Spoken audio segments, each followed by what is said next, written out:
Welcome to Chillin' 101. We hope this video helps. In this video, I will explain how to remove a Lexus IS250 rear bumper. First, open your trunk.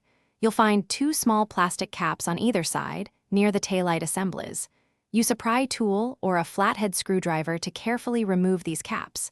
Beneath each cap, there's a 10mm bolt. Use a socket wrench to loosen and remove both of these bolts. This is your first step towards detaching the bumper. Next, move to the underside of your vehicle.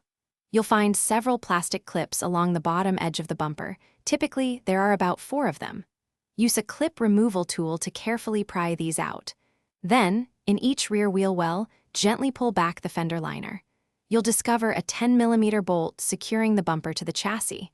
Remove this bolt on both the driver and passenger sides. Now, let's focus on the areas around the taillights and the sides of the bumper.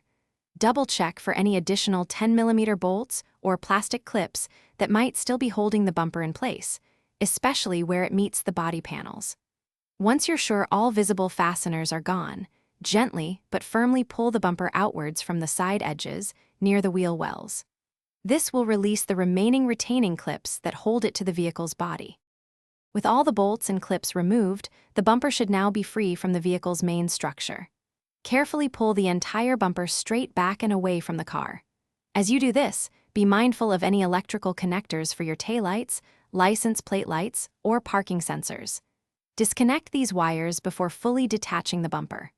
Once free, place the bumper on a soft, clean surface to avoid scratches or damage. Thanks for watching.